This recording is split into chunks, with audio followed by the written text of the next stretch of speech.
BTV देख रहे सभी दर्शकों का स्वागत। मैं हूं लवदी बडियाल। बुलेटिन की शुरुआत करते हैं हेडलाइंस के साथ। सिद्धारमैया बनेंगे कर्नाटक के सीएम, डीके शिव कुमार होंगे डिप्टी सीएम। भारत लाया जा सकता है 2008 के मुंबई आतंकी हमले का आरोपी तहव्वुर राणा। केंद्र सरकार ने बदला कानून मंत्री किरेन रिजिजू का विभाग। हरियाणा के पानीपत में झूठी शान की खातिर ऑनर किलिंग का मामला आया सामने। अब खबरें विस्तार के साथ। 5 दिन की मान मनोवल और सोनिया गांधी के हस्तक्षेप के बाद कर्नाटक सीएम के लिए अड़े डीके शिव कुमार आखिरकार मान गए हैं। सिद्धारमैया कर्नाटक के सीएम और DK Shivakumar deputy CM होंगे। बता दें कि देर रात 2 बजे सोनिया गांधी ने वीडियो कॉन्फ्रेंसिंग के जरिए डीके से बातचीत की, जिसके बाद वो डिप्टी सीएम के पद के लिए तैयार हो गए। गुरुवार दोपहर 12 बजे केसी वेणुगोपाल ने प्रेस कॉन्फ्रेंस में इसका औपचारिक ऐलान किया था। इससे पहले सुबह शिव कुमार ने कहा, मैं पार्टी के फॉर्मूले पर राजी हूँ। आगे लोकसभा चुनाव हैं और मैं जिम्मेदारियों के लिए तैयार हूँ। पार्टी के हित को ध्यान में रखते हुए मैंने सहमति दी है। आपको बता दें कि डीके सीएम बनना चाहते थे, लेकिन आला कमान पहले ही सिद्धारमैया का नाम तय कर चुका था। इस फैसले पर डीके को मानने के लिए राहुल गांधी, कांग्रेस अध्यक्ष मल्लिकार्जुन खड़गे और उनके बीच कई दौर की मीटिंग्स हुई। हालांकि इनमें कोई नतीजा नहीं निकला। बता दें कि शिव कुमार 50-50 के फॉर्मूले पर राजी हुए हैं। इस फॉर्मूले के तहत पहले 2.5 साल सिद्धारमैया सीएम रहेंगे और बाद के 2.5 साल डीके, यानी डीके लोकसभा चुनाव के बाद 2025 में मुख्यमंत्री बनेंगे। हालांकि अब कर्नाटक का कांग्रेस प्रदेश अध्यक्ष कौन होगा, इसका नाम तय नहीं किया गया है। 2008 के मुंबई आतंकी हमले के आरोपी तहव्वुर राणा को भारत लाया जा सकता है। बता दें कि 62 साल का तहव्वुर अमेरिका की जेल में बंद है। लॉस एंजलिस के डिस्ट्रिक्ट कोर्ट ने 16 मई के आदेश में कहा था कि जिन आरोपों को आधार बनाकर तहव्वुर के प्रत्यर्पण की मांग की गई है, उन्हें देखते हुए उसके प्रत्यर्पण की इजाजत दी जा सकती है। बता दें कि मुंबई के आतंकी हमले को पाकिस्तानी आतंकी संगठन लश्कर-ए-तैयबा ने अंजाम दिया था। उसी के सिलसिले में नेशनल इन्वेस्टिगेशन एजेंसी तहव्वुर की पूरी भूमिका की पड़ताल कर रही है। इन हमलों में तहव्वुर ने आतंकियों को मदद पहुंचाई थी। उसके चलते भारत ने उसके प्रत्यर्पण की मांग की थी। भारत की मांग के बाद उसे अमेरिका में गिरफ्तार किया गया था।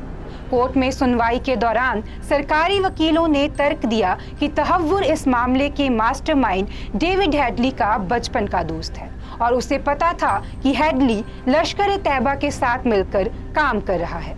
हेडली की आर्थिक मदद पहुंचाकर तहव्वुर आतंकी संस्था और उसके साथ आतंकियों को भी सपोर्ट कर रहा था। सरकार ने कानून मंत्री किरेन रिजिजू का विभाग बदल दिया है। रिजिजू की जगह अब अर्जुन राम मेघवाल को लॉ मिनिस्टर बनाया गया है। राष्ट्रपति भवन की ओर से जारी नोटिफिकेशन में बताया गया है कि मेघवाल को स्वतंत्र प्रभार सौंपा गया है।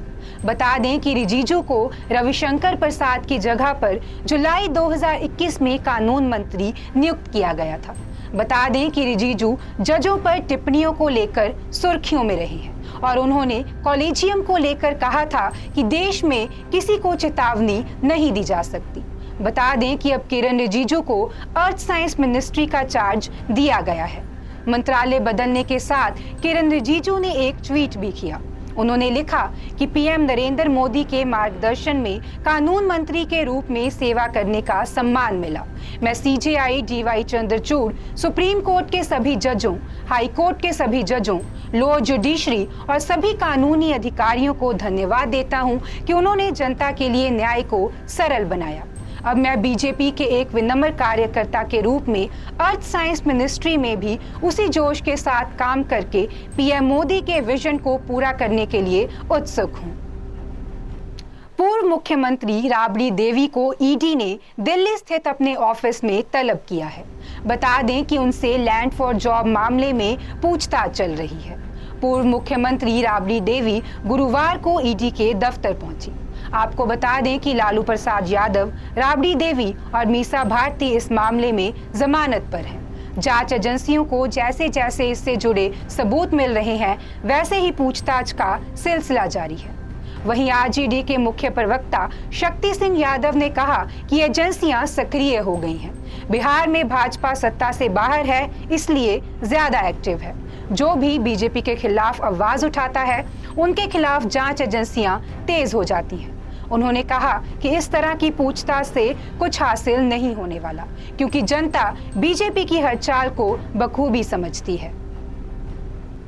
हरियाणा के पानीपत के एक गांव में झूठी शान की खातिर ऑनर किलिंग का मामला सामने आया है।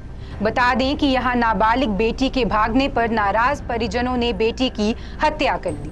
हत्या करने के बाद रातों रात लड़की के शव का संस्कार भी कर दिया गया। मामले का खुलासा उस वक्त हुआ जब पुलिस को स्थानीय लोगों ने सूचना दी कि लड़की के भागने के बाद उसे पुलिस ने बरामद कर परिजनों के हवाले कर दिया था, लेकिन इसके बाद लड़की घर पर दिखाई नहीं दी। मामले की जांच करते हुए पुलिस ने इस ब्लाइंड मर्डर की गुत्थी को सुलझा दिया है। साथ ही पिता, दादी समेत 4 लोगों को हत्या, साक्ष्य को खुर्द-बुर्द करने समेत अन्य धाराओं में केस दर्ज कर पिता को गिरफ्तार किया है। एएसपी मयंक मिश्रा ने बताया कि कुछ समय पहले अंजना किसी लड़के के साथ घर छोड़कर भाग गई थी। पुलिस ने दोनों को बरामद कर लड़की के नाबालिग होने के चलते उसे शेल्टर होम और लड़के को नाबालिग को बहला फुसलाकर भगा ले जाने के आरोप में न्यायिक हिरासत में जेल भेजा था। कुछ दिनों बाद लड़की के परिजन अंजना को शेल्टर होम से घर ले आए थे।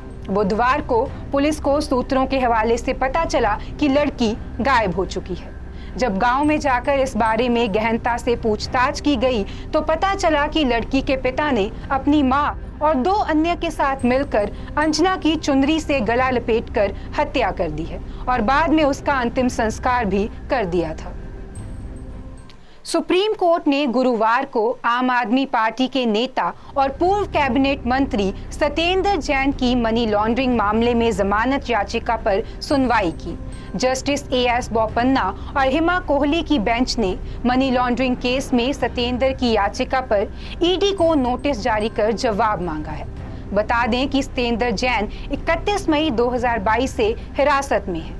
6 अप्रैल को दिल्ली हाई कोर्ट से जमानत याचिका खारिज होने के बाद उन्होंने सुप्रीम कोर्ट में अपील की थी। आपको बता दें कि ईडी ने 24 अगस्त 2017 को सीबीआई की तरफ से दर्ज की गई एफआईआर को आधार बनाकर जैन के खिलाफ मनी लॉन्ड्रिंग मामले में जांच शुरू की थी। सत्येंद्र जैन ने 14 फरवरी 2015 से 31 मई 2017 तक कई लोगों के नाम पर चल संपत्तियां खरीदी थी, जिसका वह संतोषजनक हिसाब नहीं दे सका था। आपको बता दें कि उनके साथ पूनम जैन, अजीत प्रसाद जैन, सुनील कुमार जैन, वैभव जैन और अंकुश जैन के खिलाफ भी मामला दर्ज किया गया है। सुप्रीम कोर्ट ने तमिलनाडु, कर्नाटक और महाराष्ट्र में होने वाली बैलों की परंपरागत दौड़ पर रोक नहीं लगाई। बता दें कि सुप्रीम कोर्ट ने केंद्रीय पशु क्रूरता अधिनियम में तमिलनाडु सरकार की ओर से किए गए संशोधन की संवैधानिक वैधता को बरकरार रखा है। यानी महाराष्ट्र में बैलगाड़ी दौड़, कर्नाटक में काम्बाला और तमिलनाडु में जल्लीकट्टू का परंपरागत खेल जारी रहेगा। सुप्रीम कोर्ट में पशु क्रूरता अधिनियम में बदलावों की संवैधानिक वैधता को चुनौती दी गई थी, जिसे अदालत ने खारिज कर दिया है। बता दें कि तमिलनाडु ने कानून में यह बदलाव 2014 में सुप्रीम कोर्ट के आदेश के बाद किया था, जिसमें अदालत ने जल्लीकट्टू और इसी तरह के दूसरे खेलों पर रोक लगा दी थी। दिल्ली की आम आदमी पार्टी की सरकार ने 1989 बैच के आईएएस अफसर पीके गुप्ता को दिल्ली का नया चीफ सेक्रेटरी नियुक्त करने के लिए केंद्र सरकार की अनुमति मांगी है। फिलहाल 1987 बैच के नरेश कुमार दिल्ली के चीफ सेक्रेटरी हैं, जो कि 20 अप्रैल 2022 से इस पद पर हैं। बता दें कि आईएएस अफसर पीके गुप्ता को कोरोना के दौरान साल 2020 में 1 मई को दिल्ली सरकार ने नोडल ऑफिसर नियुक्त किया था। उन्होंने प्रवासी मजदूरों और दिल्ली में फंसे अन्य राज्यों के लोगों को घर जाने में मदद करने की जिम्मेदारी निभाई थी। सुप्रीम कोर्ट ने बंगाल में द केरल स्टोरी फिल्म पर बैन के फैसले पर रोक लगा दी है। कोर्ट ने बंगाल सरकार से कहा कि फिल्म देखने वालों की सुरक्षा तय की जाए।